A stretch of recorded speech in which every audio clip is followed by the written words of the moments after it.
में से बहुत से उस्ताद ना बने, क्योंकि जानते हो कि हम जो उस्ताद हैं ज़्यादा सज़ा पाएंगे है और जहन्नम की आग से जलती रहती है। क्योंकि हर किस्म के चुपाए और परिंदे और कीड़े मकोड़े और दरियाई जानवर तो इंसान के काबू में आ सकते हैं और आए भी हैं, मगर ज़ुबान को कोई आदमी काबू में नहीं कर सकता। वो एक बला है जो कभी रुकती ही नहीं, जहरे कातिल से भरी हुई है। इसी से हम खुदावन और बाप की हमद करते हैं और इसी से आदमियों को जो खुदा की सूरत पर पैदा हुए हैं बद्दुआ देते हैं। एक ही मुंह से मुबारकबाद और बद्दुआ निकलती है। ऐ मेरे भाइयों, ऐसा ना होना चाहिए। क्या चश्मा के एक ही मुंह से मीठा और खारा पानी निकलता है? ऐ मेरे भाइयों, क्या अंजीर के दरख्त में जैतून और अंगूर में अंजीर पैदा हो सकते हैं? इसी तरह खारी कि वो खता नहीं करता। और उसकी वजह क्या है? क्योंकि हमारी जुबान बीमार है। इससे पहले कि हम जिस्मानी शिफा पाए, हमारी जुबान को शिफा की ज़रूरत है। आप कहते हैं मेरे गुर्दे ठीक हो जाए, मेरा जिगर ठीक हो जाए, मेरा दिल ठीक हो जाए, मेरी आंखें ठीक हो जाएं, मेरा ब्लड प्रेशर ठीक हो जाए, मेरी शुगर ठीक हो जाए। तो फिर आज शाम आपके लिए पैगाम है, इन सारी शिफाओं से पहले आपकी जुबान को शिफा की जरूरत है। आपकी जुबान बीमार है, इसलिए आपके बाकी अज़ा बीमार हैं। वो अज़ा जो नजर आते हैं या नहीं भी आते। फिलोसफर कहते हैं कि जुबान इतनी खतरनाक है कि खुदा ने इसे 32 सलाखों के पीछे कैद किया हुआ है। दंद किन्ने ने ताड़े? इसकी संगीनी को फिलोसफर इस तरह बयान करते हैं कि इसको कैद करने के लिए खुदा ने 32 सलाखें जो हैं, आपके 32 जो दांत हैं, इसको इन 32 सलाखों के पीछे कैद किया हुआ है। एक ये नजरिया पेश करते हैं, ख्याल। फिर दूसरा एक और ख्याल पेश करते हैं कि जुबान जो है इसलिए स्लिप हो जाती है क्योंकि ये हर वक्त गीली जगह पर रहती है। सलाइवा जो आपके मुंह में होता है वो गिल्ली जगह है ना।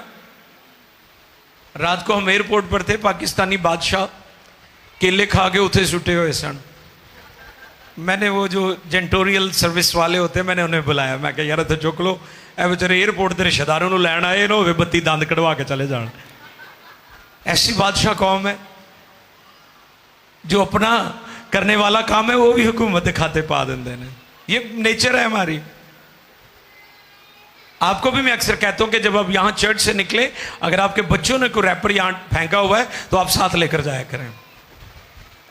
मैं कई दफा होस्ट खा लूं ना मैसेज से पहले, तो मैं अपनी पॉकेट में उसका रैपर डालता हूं, मैं फेंकता नहीं हूं। तो सिखाने के लिए ये चीजें मैं आपको कह रहा हूं कि आप जहां भी जाएं अपने इर्द गिर्द का माहौल दुरुस्त रखें। बतौर मसीह ये आपकी जिम्मेदारी है। चर्च ने ये डिसिप्लिन आपको सिखाया है। चर्च सिर्फ आपको गीत गाना, दुआएं करना या इबादत करना नहीं सिखाता। चर्च आपको पब्लिक प्लेसेस पर, मार्केट प्लेसेस पर, मुआशरे के अंदर, दुनिया के अंदर जिंदगी कैसे आपने बसर करनी इसके बारे में भी बताता है। जिंदगी और दीनदारी के मुतल्लिक, जिंदगी जो आप जमीन पर गुजारते हैं, दीनदारी जो आसमान से जुड़ी हुई है, दोनों तरह से चर्च ने दुनिया को सिखाया है। तो जहां भी आप जाएं आप इन मैनर्स का, इन चीजों का ख्याल रखें। जुबान इतनी खतरनाक है कि खुदा ने इसे 32 सलाखों की जेल में रखा हुआ है, कैद किया हुआ है, पीछे है, ये आपके दांतों के पीछे है। और ये इसलिए स्लिप हो जाती है क्योंकि हर वक्त गीली जगह पर रहती है। और एक स्कॉलर लिखता है, loose lips sink the ships. जहाज डूब जाता है ना, उससे इसको तशबीह दे रहा है कि जो होंठ, जो जुबान आउट ऑफ कंट्रोल है, किसी के इख्तियार में नहीं है, ऐसे ही बोले चले जाते हैं, बेफसील शहर की मानें आउट ऑफ कंट्रोल, तो वो लोग जो हैं उस जहाज की तरह हैं जो गहरे पानी में डूब जाता है। Loose lips sink the ships. बड़े बड़े जहाज गर्क हो जाते हैं, तबाह हो जाते हैं। मैं फिर दोहरा देता हूं, अगर आप चाहते हैं कि आप के बाकी अज़ा शिफा पाएं तो पहले अपनी जुबान की शिफा के लिए दुआ करो, क्योंकि जब आपकी जुबान शिफा पा जाएगी तो आपके गुर्दे शिफा पा जाएंगे, आपका दिल शिफा पा जाएगा, आपका जिगर शिफा पा जाएगा, आपका सारा बदन शिफा पा जाएगा। हालेलुया, कह दो हालेलुया, शाबाश। पहली आयत में लिखा, बहुत से उस्ताद, इथों गल शुरू हुई। अब ये सिर्फ बाइबल के उस्तादों की बात नहीं है, बाकी उस्ताद भी हैं। जैसे म्यूजिक टीचर हैं, आपको म्यूजिक सिखाते हैं, तबले के उस्ताद हैं। वैसे तो उन लोगों को उस्ताद बनने का बड़ा शौक है। अच्छा, जो एक गल तुहाडे ज़हन च आ जाती है ना कि मैं उस्ताद हाँ, उस्ताद साहब, उस्ताद खान साहब, तो वहां से आपका सवाल भी शुरू हो जाता है, क्योंकि आपके अंदर सीखने का अमल खत्म हो जाता है। इसलिए हम कहते हैं कि हम बाइबल मुकद्दस के सारी जिंदगी तालिब इल्म रहते हैं, हम सीखते रहते हैं बाइबल। आप 2 साल की सेमिनरी कर लें, 3 की कर लें, 4 साल की कर लें, या 13 साल वाली सेमिनरी भी आप कर लें, आप फिर भी उस्ताद नहीं हैं, क्योंकि ये अमल, ये काम आपकी जिंदगी में जारी रहता है। और यहां पर खबरदार क्या किया गया है पहली आयत में, ए मेरे भाइयों, ऐ मेरे भाइयों, ऐ मेरे भाइयों, तुम में से बहुत से उस्ताद ना बने, क्योंकि जानते हो कि हम जो उस्ताद हैं, क्योंकि जानते हो कि हम जो उस्ताद हैं ज्यादा सजा पाएंगे।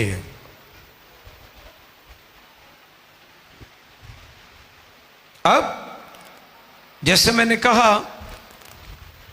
कि हम जब ये फील करना शुरू कर देते हैं ना कि हुण मैनू आ गया है काम, हुण अपना काम सीधा हो गया है, हुण मैनू अपने उस्ताद दी या अपने चर्च दी या अपने पास्टर दी या अपने लीडर की ज़रूरत नहीं है, उत्थों साड़ा काम डाउन होना शुरू हो जाता है। लीडर कुछ भी ना करे, आपके लिए दुआ ही करता रहे ना, यह बड़े नफे की गल है। माँ प्यो तुहानू कुछ भी ना देन बुढ़ापे च, ते तुहाडे लई दुआ भी कर देन ना, ते ए नफे की गल है। ते दुआ लेंदे रहा करो, माँ बाप कोलों, उस्तादां कोलों दुआ लेंदे रहा करो।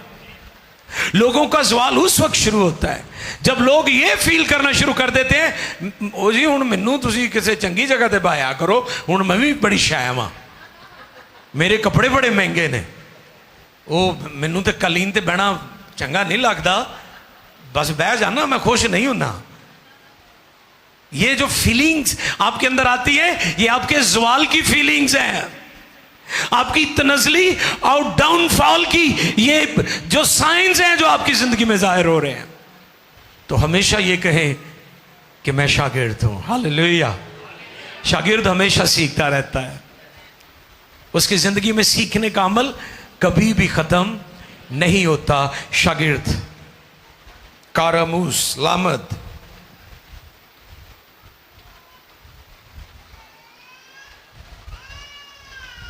तीसरी आयत में लिखा है, घोड़ों के मुंह में लगाम देते हैं। क्या देते हैं?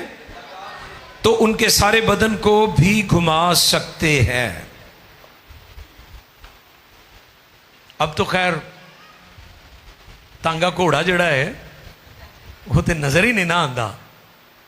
वैसे ये शाही सवारी है। रॉयल्टी जो है, जो लोग रॉयल फैमिली से होते हैं, आज भी बर्तानिया में आप देखें कि जब वो अपने हाई प्रोफाइल मेहमानों को प्रोटोकॉल देते हैं तो बग्गियों में वो लेकर जाते हैं। हम तो खैर नेचर से बहुत दूर चले गए। जैसे जैसे दुनिया में तरक्की जिद्दत आ रही है, इंसान पता नहीं कहां जा रहा है। रात को जब हम लाहौर से आए तो मैंने वो भाई पीटर से पूछा, मैं क्या शवार में वाली दुकान सुबह 4 बजे भी खुली है? कहते सारी रात खांदे ने। तो मैं क्या जड़ा हस्पतालों च रश है वो इसलिए है। दुनिया में भी हॉस्पिटल्स हैं। ये जड़ा रश ताड़े मुल्क च पिया होया है ना, ये दुनिया च बाकी किते नहीं हैगा। क्योंकि जड़ा काम दिने करने वाला तुसी रात नूं करन दे हो, ते जड़ा रात नूं करन वाला वो दिने कर रहे हो। इस पर पहले भी मैंने बताया था कि आप रात को अगर सोएंगे तो आपकी बॉडी फंक्शन उसी तरह करेगी जैसे नेचर ने आपको डिजाइन किया है। आप दिन को जितना मर्जी सो ले, क्योंकि सूरज निकला होता है। आपको जो डिजाइन किया है खुदा ने वो इस तरह नहीं किया कि आप दिन भर सोते रहे और रात भर जागते रहे। आप बीमार हो जाएंगे, आप मफलूज हो जाएंगे, आप मेंटली डिसऑर्डर हो जाएंगे। आपकी जिंदगी में मुख्तलिफ बीमारियों और तरह तरह की परेशानियों का दरवाजा खुल जाएगा अगर आप नेचर के खिलाफ चलेंगे। घोड़ों को लगाम किस लिए डालते हैं? वो उनके बदन को, हालांकि घोड़ा बड़ा ताकतवर होता है। घोड़े की ताकत, सांड की ताकत, और बाइबल मुकद्दस में खच्चरों की ताकत का तस्करा में मिलता है कि ये बड़े स्ट्रांग होते हैं, ये बड़े मजबूत होते हैं, लेकिन उनके मुंह में डाली गई लगाम जो है उनसे उनकी पूरी बॉडी को आप घुमा सकते हैं। जैसे मैंने कहा, अब तो तांगे का रवाज नहीं है। हमें याद है बहुत साल मैंने अपनी खिदमत, अपनी मिनिस्ट्री तांगों पर भी की है, साइकिल्स पर भी की है। आजकल के फैंसी पास्टर्स को शायद इसका तजुर्बा ना हो, लेकिन जिन लोगों ने खिदमत में कुर्बानी दी है, जो कुर्बानी और किंगडम के लिए जिन्होंने अपना वक्त इन्वेस्ट किया है, वो उसकी कीमत का अंदाजा उनको है कि मिनिस्ट्री जो है वो सिर्फ प्रॉस्पेरिटी का नाम नहीं है, मिनिस्ट्री वफादारी का नाम भी है कि आप खुदा के वफादार हैं। आपके पास कुछ है या नहीं है, आप खुदा के वफादार हैं। ये मिनिस्ट्री है। सब कुछ मिल जाना ये कामयाबी नहीं है। कामयाबी ये भी है कि आपके पास कुछ भी ना हो फिर भी आप अपने खुदा से वफादार हैं। और क्या लिखा है कि घोड़ों को लगाम जब हम अपने काबू में करने के लिए जी घोड़ों के मुंह में लगाम देते हैं तो उनके सारे बदन को भी घुमा सकते हैं। बिल्कुल ठीक है। जुबान कंट्रोल तो बदन कंट्रोल, नोट कर लें ये पॉइंट। जुबान कंट्रोल तो बदन कंट्रोल। बुड़बड़ाना, अगर कुछ भी ना आप करें, गीबत ना करें, चुगलियां ना करें, लोगों के बारे में डिस्कशन किते भी तुसी बह जाओ, तुसी खाने वाले टेबल ते बह जाओ, उत्थे लोगों को डिस्कस करते वेखोगे। तुसी शादी ते चले जाओ, तुसी किसी फौतगी ते चले जाओ, तुसी किसी दे घर चले जाओ, तुसी वेखियो लोग अपनी गल घट ते लोगों की बहुती करते हैं। मैंने इस पर पहले भी बताया था कि आप अपने मोबाइल की रिकॉर्डिंग, ऑडियो रिकॉर्डिंग ऑन करके अपनी पॉकेट में डाल लें और 24 घंटों में आपने नोट करना है आपने कितना दूसरों को डिस्कस किया है। आपकी गुफ्तगू का ज्यादा वक्त जो है वो दूसरों के बारे में होगा, क्योंकि आपकी जुबान कंट्रोल में नहीं है। आपने इस पर काम ही नहीं किया, आपने इस पर तवज्जो ही नहीं दी। और रूटीन बनी हुई है हमारी कि हम मोस्ट ऑफ द टाइम दूसरों को डिस्कस करते हैं। और शेखियां हमारी देखने वाली हैं। अब चूंकि सोशल मीडिया का दौर है, सारियां शोखियां सी उत्थे ही मार दें, वो पिछे ब्रेक ही नहीं लगती। खिंचते हैं फोटो तो पा दो, खिंची फोटो तो पा दो। अच्छा, असी कई बार अपनियां बातां दियां हले पाइयां नहीं होंदियां फोटोआं, वो पहलों ही चुड़ियां होंदियां ने उत्ते। वो पता नहीं कित्थों खिंच लेंदे ने, की करते ने, इन्नी स्पीड, इतना फास्ट। वो असी जिन्होंने काम किया हुंदा है, मीडिया हमारा, इतने महंगे कैमरे उनके पास, इतनी मेहनत करते हैं हमारे बच्चे भाग भाग के, तो जे शानी होए तो वैसे बंदा बेचारा हलकान हो जाता है, क्योंकि थोड़ा भारा भी है। तो आप मुझे बताएं कि अभी वो हम डालते भी नहीं है तो वो जनाब पहुंची होती है। हम क्या कर रहे हैं, हम किस तरफ जा रहे हैं? मैं आज शाम आपको यह पैगाम देना चाहता हूं, जुबान कंट्रोल तो बदन कंट्रोल। फिर लिखा है कि आप के अल्फाज जो है वो एक चिंगारी की मानिंद हैं, स्पार्क। आपको पता है जब गंदम की फसल की कटाई हो रही होती है तो कई दफा कई लोगों की गंदम जो है वो, कई बेवकूफ सिगरेट पीते हैं, चलते चलते ऐसे सिगरेट फेंक देते हैं तो उससे किसान बेचारे की पूरे साल की मेहनत जमा पूंजी बर्बाद हो जाती है, एक महज छोटी सी चिंगारी से। तो यही काम जुबान भी करती है। लिखा है पूरे जंगल में आग लगा देती है। और जो लफ्ज आगे हमने सुना था वो लफ्ज आलम है, आलिम नहीं। आलिम जो होता है वो तालीम देने वाला, जिसको खुदा ने इल्म से नवाजा हुआ है, वो आलिम होता है। आलम जहान होता है। तो इस जगह पर जो लफ्ज है वो आलम है, यानी दुनिया।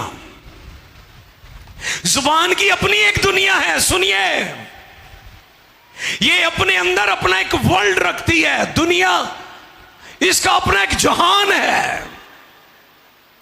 आप तो कहते ना और डॉक्टर भी कहते जुबान दिखाओ, चंगा करता है। डॉक्टर के पास चले जाए, अच्छा भाई डॉक्टर फड़दा ही तुहानू जुबान तो है, तो तुसी अपनी जुबान तो ही फड़े जाते हो। और कहता मुंह खोल, और रखा होंगे उन्हें नाल ऐ करके उससे। हाँ यस, जुबान तो पता चल जाता इनू किहड़ा मर्ज होया होया, तुहाडियां गल्लां तो पता चल जाता तुहानू किहड़ा मर्ज होया होया। इसका अपना जहान है, इसकी अपनी दुनिया है। और अगर आप इस पर कंट्रोल पा जाएं, जिस दिन आपने इस पर कंट्रोल कर लिया, आपने सारी दुनिया को फतह कर लेना है। और हमने बाहर की दुनिया को फतह करने की कोशिश की है, लेकिन अंदर की दुनिया में आज भी हम नाकाम हैं।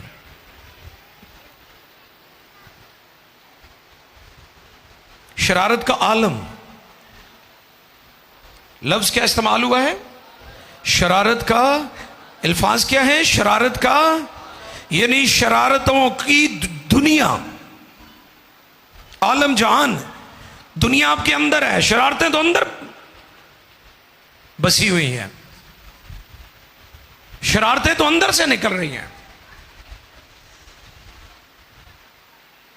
और लोग एक बात करके ऐसा फसाद बर्पा कर देते हैं कि सारा मुआशरा, सारी सोसाइटी, पूरा खानदान, पूरा घराना, शख्सियत, किरदार, आपका मेल मिलाप, आप तन्हा रह जाते हैं, लोगों से कट ऑफ हो जाते हैं। कहते दी जुबान नहीं चंगी, इन्हों ना मुंह लाई, कहते हैं ना, कहते इन्हों ना मुंह लाई, यदि जुबान बड़ी खतरनाक है।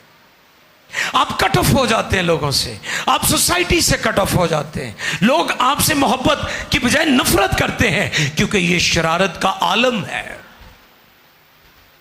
ये शरारत की दुनिया है। और इसलिए मैंने शुरू में कहा, खुदा ने इसे 32 सलाखों के पीछे कैद किया हुआ है। ये शरारत की दुनिया, शरारत का जहान है, दाग लगाती है। क्या लिखा है? क्या करती है? दाग क्या करता है?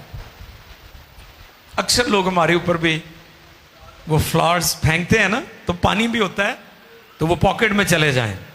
तो मेरी ये चिट्टियाँ शर्टां काफ़ी सारी ख़राब हुई हैं। वो जब भी मैं प्रेस करवाता हूँ घर में, मैं सब तो पहले ਉਹਦੀ पॉकेट चेक करना कि वो मीटिंग ते जाना है, तो दाग नहीं ਇਹਦੇ ਉੱਤੇ होने चाहिए।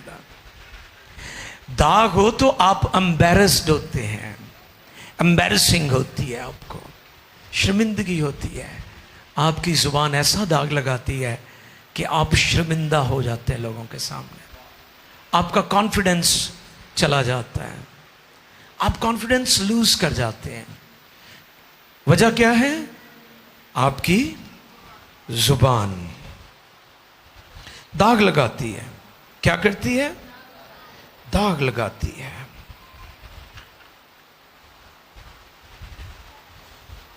दाग लगाती है, ये आपको तन्हा कर देती है। मुझे अफसोस जो लोग गाली देना अपना फख्र समझते हैं, और इसमें मैं माजरत के साथ, अदब के साथ अपने बुजुर्गों को यह बात कहना चाहता हूं, जो ये समझते हैं कि गाल कटना मेरे लिए बड़ी इज्जत दी गाल है, आपके लिए शर्मिंदगी की बात है। अगर आप किसी को गाली देते हैं, अब्यूज लैंग्वेज यूज करते हैं आप, ये कोई फख्र की बात है? आप कहें जी वो मैं उन्होंने 5-7 गालां कटियां, वो सीधा हो गया, तो तुसी चंगा काम किया है। लिखा है नरम जुबान, वाह, ये काम करे जो खुदा के कलाम ने कहा है। ये मेयार होना चाहिए आपका, एक मसीही की जुबान, एक क्रिश्चियन की जुबान। ऐसे लोग जो यीशु के हैं, वो दुनिया को बताएं कि हमारी जुबान बताती है कि हम यीशु से हैं, हम यीशु के हैं, क्योंकि वो गाली खाकर गाली नहीं देता था। और हम असी जिन्नी देर तक कहने बुरे दे घर तक नहीं ना मैं गया, तो मेरिया भैणां भी मैं बुरे दे घर तक जानी हाँ। अफसोस, ऐसी गुफ्तगू, ऐसा तौर तरीका हमारा है कि हम ये कहते हैं कि हम यीशु के हैं। पतरस के बारे में क्या लिखा है? लौंडी ने क्या कहा कि ये भी यीशु के साथ है, तो उसने इनकार किया। वो तो खुदा ने चूंकि कह दिया था कि पीटर मेरा 3 बार, वो तो होना था। अब उसने पहचाना कैसे कि ये यीशु के साथ है? उसने कहा तू मुकर, तू मान या ना मान, तेरी बोली यीशु जैसी है। जो यीशु के हैं वो यीशु जैसी गुफ्तगू करते हैं। अगर आप मसीही हैं, अगर आप क्रिश्चियंस हैं, तो आपकी बोली मेरे यीशु जैसी होगी। अगर आप क्रिश्चियन हैं, अगर आप मसीही हैं, तो आपके किरदार और गुफ्तार में मेरे यीशु की खुशबू आएगी।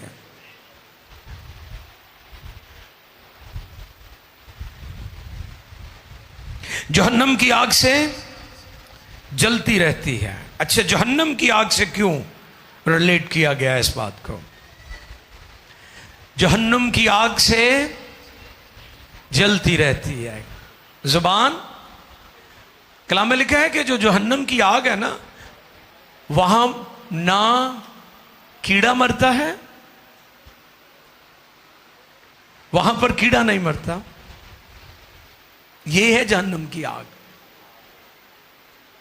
ना वहां चैन मिलता है, ना सुकून मिलता है, बेचैनी, बेकरारी, पीस नहीं है, शांति नहीं है। आप देखें, आप निकम्मी गुफ्तगू करें, उसके बाद आपके अंदर पीस नहीं होगा, बेचैनी अबतरी रहेगी आपके अंदर। इस्तराब होगा आपकी जिंदगी में, आप खौफ में मुब्तला रहेंगे, क्योंकि आपकी जुबान आपको जलील करवाएगी और ये फियर आपकी जिंदगी का पीछा करता रहेगा।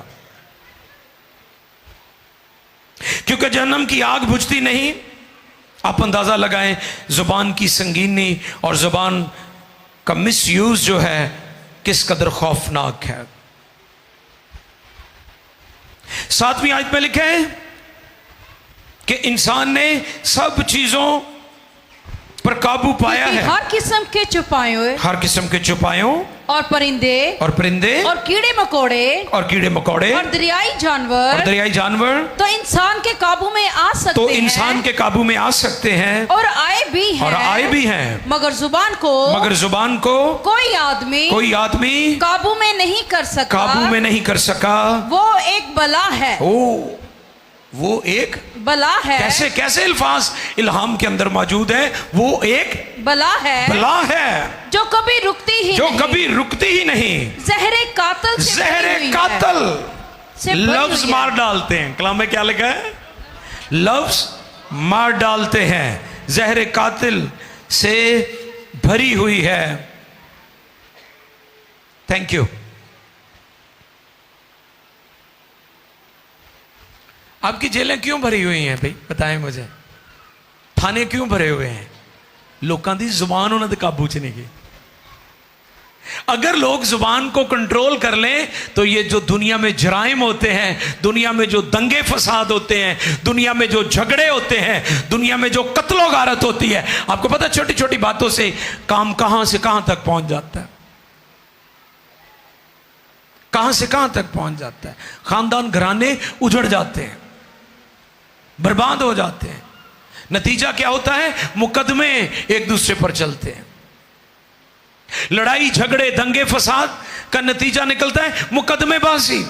फिर आप उजड़ते हैं, फिर आप बर्बाद होते हैं, आपके घर उजड़ गए, जेलें भर गई। और अगर लोग इस प्रिंसिपल को सीख लें, जिप योर लिप्स, बोले मेरे साथ, जिप योर लिप्स। जे तुसी जिप ला लो ना तो काम बड़ा वधिया है,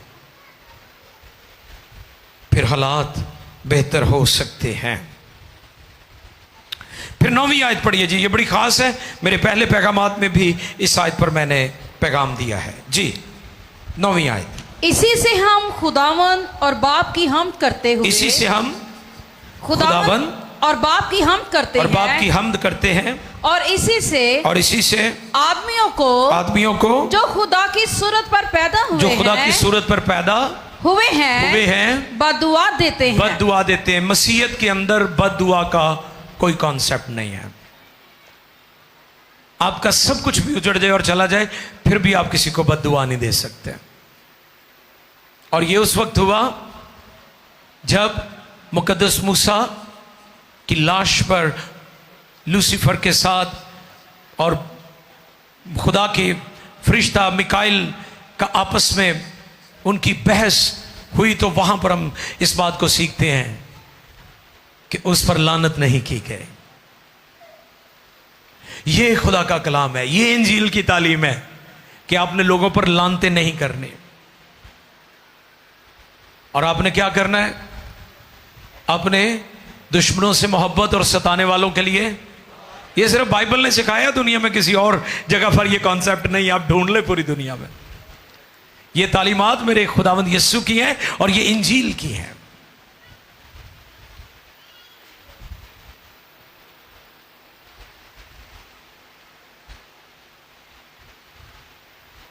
मत्ती रसूल की मार्फत लिखा गया अंजीली बयान 12वें बाब की 34वीं आयत मुकद्दस से लेकर 37वीं आयत तक हम पढ़ेंगे। और देखें,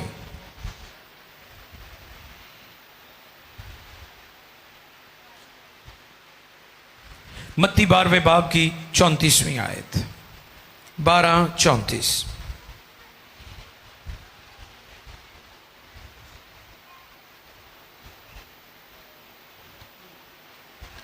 जी निकाल लिया जी। ओके, सुनेंगे जिस हिस्से को कलाम में से। 34 आयत 12:34। ऐ शाम के बच्चों, तुम बुरे होकर क्यों कर अच्छी बातें कर सकते हो? तुम बुरे होकर क्यों कर अच्छी बातें कर सकते हो? क्योंकि जो दिल में भरा है, क्या लिखा है? जो दिल में भरा है। कहने नहीं नहीं, ये जुबान दा ही कौड़ा है, दिल बड़ा चंगा है। तो यहां पर क्या लिखा है? जो दिल में भरा है। क्योंकि जो दिल में भरा है, क्योंकि जो दिल में भरा है वही मुंह पर आता है। वही मुंह पर आता है। अच्छा आदमी अच्छा खजाना से, हाँ जी, अच्छा आदमी अच्छे खजाना से अच्छी चीजें निकालता है, अच्छी चीजें निकालता है। और बुरा आदमी बुरे खजाना से बुरी चीजें निकालता है। और मैं तुमसे कहता हूँ कि जो नकम्मी बात, जो नकम्मी बात लोग कहेंगे अदालत के दिन उसका हिसाब देंगे। कम ऑन, आपकी अदालत होगी। ये जो गॉसिप्स करते हैं ना, अब चुगलियां, तुम ये ना कहो कि करके ताड़ी जान छुट जानी है। इसके लिए आपकी अदालत होगी, क्योंकि जो नकम्मी बात करेगा उसको अदालत में इसका हिसाब देना पड़ेगा। आपको कटहरे में खड़ा करेगा, आप भूल जाएंगे, लेकिन खुदा की अदालत होने को है। क्योंकि तू अपनी बातों के सबब से रासबाज ठहराया जाएगा और अपनी बातों के सबब से कसूरवार ठहराया जाएगा। अब गौर करें, अब यहां पर फैसला भी हो जाएगा कि आप रासबाज है या नाराज है, आप फिरदौस में जाएंगे या जहन्नुम में जाएंगे। ये सीरियस मैटर है, ये संजीदा बात है। आपकी जुबान आपके कंट्रोल में होनी चाहिए। इससे भी बढ़कर कि आपके होंठों पर पहरा होना चाहिए। मेरे होंठां दी कर रखवाली ते मुंह ते निगे, खुदा दे कलाम दा पहरा होएगा तो फिर चंगियां गल्लां करोगे, वरना तुहानू अदालत चों ने फड़ लेना इस गल ले। आप तो एबजोइयां गॉसिप्स करते हैं, चुगलियां करते हैं, और आप समझते हैं कि चल बड़े खुश होंगे हो खट्टियां मिठियां गल्लां करके। लेकिन इसके लिए खुदा आपको नकम्मी बात का हिसाब देना होगा आपको, क्योंकि बातों के सबब से रासबाज और कसूरवार ठहराए जाएंगे। मत्ती 15वें बाब की 18वीं आयत, मत्ती रसूल की मार्फत लिखा गया अंजीली बयान 15वां बाब 18वीं से 20वीं आयत तक पढ़िएगा जी। मत्ती 15:18। आओ देखें खुदा के कलाम में से 15वें बाब की 18वीं से 20वीं आयत तक। क्योंकि जो बातें मुंह से निकलती हैं वो दिल से निकलती हैं। वो कहां से निकलती हैं? दिल से निकलती हैं। आगे, और वही आदमी को नापाक करती हैं। आपकी बातें आपको नापाक कर देती हैं। फिर क्योंकि बुरे ख्याल खून रेज। अच्छा, यहां पर खून रेजी नहीं लिखा, एक कम वधिया होया है। गौर कर रहे हैं इस बात पर? अब यहां पर सीगा जो है वो वाहिद नहीं बल्कि जमा इस्तेमाल हुआ है। क्या इस्तेमाल हुआ है? खून रेजियां। आगे, क्योंकि बुरे ख्याल खून रेजियां जनाकारियां हरामकारियां चोरियां झूठी गवाहियां बदगोइयां दिल ही से निकलती हैं। यही बातें हैं जो आदमी को नापाक करती हैं। मगर बगैर हाथ धोए खाना आदमी को नापाक नहीं करता। एतराज किया सी उन्होंने, वो इत्थे तक रखी हुई सी। फरीसियां ने अपनी पाकीज़गी, हाथ धो लिया, मुंह धो लिया, गिट्टे धोले, कूड़ियां धो लिया। तो वहां पर यीशु मसीह ने कहा कि सिर्फ हाथ धोने से आपकी तहारत मुकम्मल नहीं है, जब तक तुम्हारा बातन दुरुस्त नहीं होगा। जब तक तुम्हारे अंदर से ये कबाहतें, ये खबासतें, ये गुनाह, ये नापाकियां नहीं जाएंगी, तब तक तुम पाक नहीं हो। यहूदी सिर्फ समझते थे कि असि हुण हाथ धो के रोटी खाधी आ, असी सहता। अच्छी बात है, जिस्मानी पाकीज़गी होनी चाहिए, सेहत के लिए बहुत जरूरी है, लेकिन सुन लीजिए, इसका ताल्लुक बातनी पाकीज़गी से नहीं है। जिस्मानी पाकीज़गी अच्छी है। लूका 4 बाब की 22वीं आयत देखिए। लूका तबीब की मार्फत लिखा गया इंजीली बयान 4 बाब, चैप्टर 4, लूक चैप्टर 4 22वीं आयत।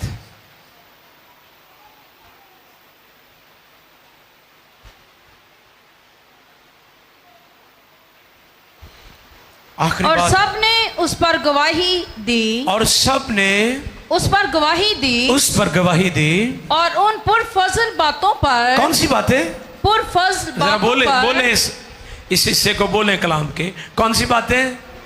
तो कौन सी बातें आपके मुंह से निकलनी चाहिए? और पुरफजल गल्ला कराया करो तुसी, जिहदे विच खुदा दा ग्रेस नजर आए।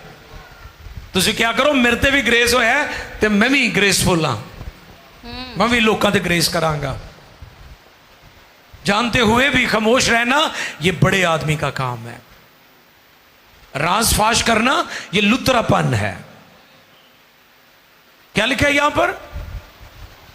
और सब ने उस पर गवाही दी, और सब ने उस पर गवाही दी, और उन पुरफजल बातों और पर, उन पुरफजल बातों पर जो उसके मुंह से निकलती जो थी, उसके यानी यीशु के मुंह से निकलते थे, ताजुब करके कहने लगे, क्या ये यूसुफ का बेटा नहीं? हाँ, क्या ये यूसुफ का बेटा नहीं? उसने उनसे कहा तुम अलबत्ता ये मिसल मुझ पर कहोगे कि ए हकीम अपने आप को तो अच्छा कर, जो कुछ हमने सुना है कफरनहूम में कहा गया। क्या कर रहे थे वो यीशु की पुरफजल बातों को सुनकर हैरान हुए ते नाल ही रिश्तेदारी दियां गल्लां शुरू कर लियां। वो जिवें कहंदे नहीं मैं तेनू जानदा वां, वो जी मैं ते वड्डियां नूं भी मैं जानना। और भाई मनो, खुदा जे किसी नूं बरकत दिंदा है, खुदा किसी नूं सरफराज करता है, जे खुदा ने किसी नूं उठाता है, खुदा ने किसी नूं कबूल कर लिया है, तो फिर तुसी भी उन्होंने कबूल कर लो। ये थे तरीके फकियों फरीसियों के टकोचले जिन्हों कहीदा है कि किसी नूं कबूल ही नहीं करना, ओदी बरकत नूं कबूल ना करना, ओदी सरफराजी नूं ना मनना। और मैं अक्सर कहता हूं जिसे खुदा कबूल करे उसे आप भी कबूल करें, जिसे खुदा छोड़ दे उसे आप भी छोड़ दें। ये खुदा का बिजनेस है, आपका बिजनेस नहीं है। आपने पुरफजल बातें करनी है, जो बातें हमारा खुदावंद करता था। आपकी सेहत कलामी होनी चाहिए, आपकी जुबान पर आपका कंट्रोल होना चाहिए। जिस दिन आपकी जुबान शिफा पा गई, आपके गुर्दे शिफा पा जाएंगे, आपका दिल शिफा पा जाएगा, आपके जिगर को शिफा मिल जानी है, आपकी आंखों को शिफा मिल जानी है, आपको कानों की शिफा मिल जानी है, आपको जिल्द की शिफा मिल जानी है। ये शिफाएं इसलिए नहीं आपको मिल रही, आपकी जुबान अभी तक बीमार है। आओ फजल मांगे। मैंने शुरू में कहा था कामिल शख्स वो है जो बातों में खता, तो आगे मैंने क्या बताया? खुदा से फजल मांगे। आंखें बंद कीजिए और खुदा से फजल मांगे। Hallelujah, hallelujah. आंखें बंद किए हुए आओ मिलकर दुआ करें। कहे मुझे पुरफजल बातें करने की तौफीक दे, मुझे पुरफजल बातें, क्योंकि लिखा है कि बातों के सबब से तू मुजरम ठहराया जाएगा, कसूरवार ठहराया जाएगा। आंखें बंद कर लें और सब अपने अपने लिए दुआ करना शुरू करें। और इस कैदी को खुदाम के हाथों में दे जो 32 सलाखों के पीछे कैदी है। ये जुबान